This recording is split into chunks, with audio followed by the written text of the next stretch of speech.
नमस्कार मित्रों, स्वागत है आपका मेरे चैनल पर।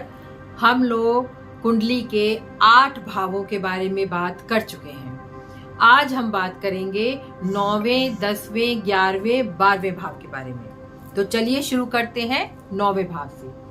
9वां भाव त्रिकोण का भाव है। मैंने आपको बताया था 5वां और 9वां भाव त्रिकोण है और बहुत ही शुभ है। तो 9वां भाव आपके भाग्य का भाव है। आप कितने भाग्यशाली हैं वो आपको 9वें भाव से पता लगता है। आप कितने पुण्य कमाएंगे, आप कितने तीर्थ स्थानों की यात्रा करेंगे, आप कितने धार्मिक हैं, आप कितने परोपकारी हैं, ये सब आपको 9वें भाव से पता लगता है। कभी कभी हम बोलते हैं मेहनत तो हम बहुत करते हैं लेकिन हमें फल नहीं मिलता, हमारा भाग्य साथ नहीं देता। तो ये भाव जो है भाग्य का भाव है। कितनी भी मेहनत करो लेकिन भाग्य का साथ देना अति आवश्यक है। तो 9वें भाव से आपके भाग्य के बारे में पता लगता है। देखिए 7वें, 8वें और 9वें, 10वें भाव से भी आपकी जो विदेशों में यात्राएं होंगी, विदेशों से क्या संबंध होगा, वो सब भी इन भावों से पता लग जाता है। तो 9वां भाव अति शक्तिशाली भाव है, बहुत शुभ भाव है, जो आपके भाग्य और परोपकार और धर्म और पुण्य के बारे में बताता है। 10वां भाव बताता है कर्म। आपका कर्म क्या होगा, आप क्या काम करेंगे। 10वां भाव केंद्र का भाव है। पहला, चौथा, 7वां, 10वां। पहला, चौथा, 7वां, 10वां ये केंद्र के भाव हैं, बड़े शक्तिशाली भाव हैं। और 10वां भाव तो सबसे बड़ा माना जाता है क्योंकि कर्मों की खेती तो है जीवन। हम जो कर्म कर रहे हैं उसका फल हमको मिल रहा है। तो कर्म अच्छे रखिए, कर्म उत्तम रखिए तो फल की प्राप्ति भी अच्छी होगी। और बहुत मेहनत कीजिए।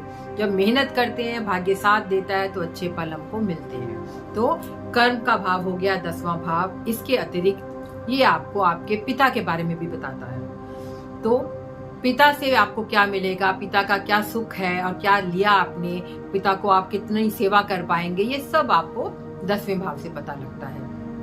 ये सरकारी कामकाज का भाव भी है।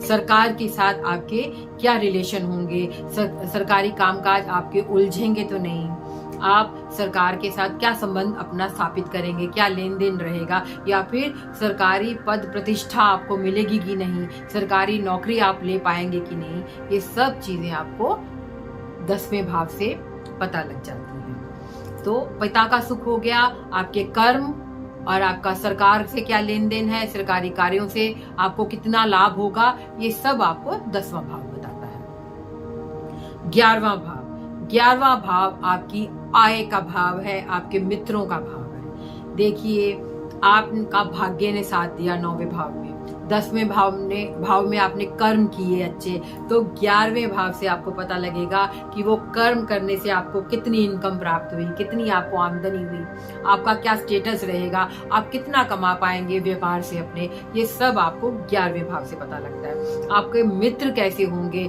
और मित्र कितना सहयोग देंगे आपके कामों में, आपकी इनकम जनरेट करने में, आपके मित्रों का क्या योगदान रहेगा, ये सब आपको 11वें भाव से पता लगता है।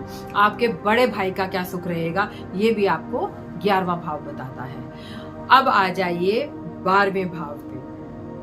12वां भाव है मोक्ष का भाव, मृत्यु का भाव। चाहे ये दुख भाव के अंदर आता है पर फिर भी क्या होता है, जैसे 9वें भाव से भाग्य पता लगा, 10वें भाव से कर्म हुए, 11वें भाव से इनकम हुई और 12वें भाव से आपने उसको व्यय किया, क्या कमा रहे हैं और उनको किन कामों में व्यय कर रहे हैं, ये आपको 12वां भाव बताता है।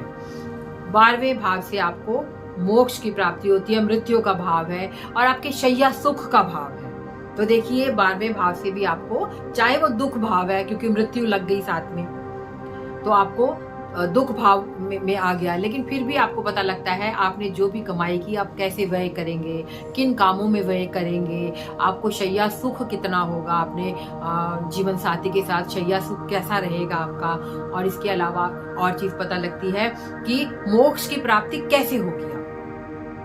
ये सब चीजों का लेखा जोखा हमें 12वें भाव से पता लगता है। हम 12वां भाव जब चेक करते हैं तो एक चीज और चेक करते हैं, विदेशों में दीर्घ यात्राएं आपकी कैसे होंगी, क्या आप विदेशों में जाके सेटल हो सकते हैं, वो 12वां भाव बताता है। मतलब 12वां भाव हो गया बाहर जाने का भाव, व्यय, अगर इनकम है तो वो भी बाहर जा रही है, व्यय हो रहा है। आप अगर बाहर जाना चाहते हैं तो भी वहीं से देखना है 12वें भाव से। आपको मोक्ष की प्राप्ति करनी है, मृत्यु होनी है, वो भी एक तरह से जाना ही है। तो जो भी चीज आपके पास से जानी है वो हम 12वें भाव से देखते हैं। क्या क्या देखते हैं? मोक्ष प्राप्ति, मृत्यु आपकी, आप व्यय कैसे करेंगे, शैया सुख कैसे होगा, विदेशों में आप सेटल हो सकते हैं कि नहीं, ये सब चीजें हमें 12वें भाव से पता लगती है। तो मित्रों, आज हमने जाना 9वें, 10वें, 11वें, 12वें भाव के बारे में। तो इन चारों भावों के बारे में हमने जाना। अगर आपको मेरे वीडियोस अच्छे लगते हैं तो प्लीज़ शेयर कीजिए, मेरे चैनल को सब्सक्राइब कीजिए। अगर आप चाहते हैं कि मैं इसी तरह के कुछ जानकारी देने के लिए आपको वीडियोस बनाऊं और तो आप मुझे कमेंट कीजिए। और आपकी कुछ अगर भ्रांतियां हैं, आपकी कुछ जीवन में कुछ प्रश्न हैं तो कमेंट करके ज़रूर पूछिए, मैं उनका उत्तर देने की कोशिश करूँगी। धन्यवाद।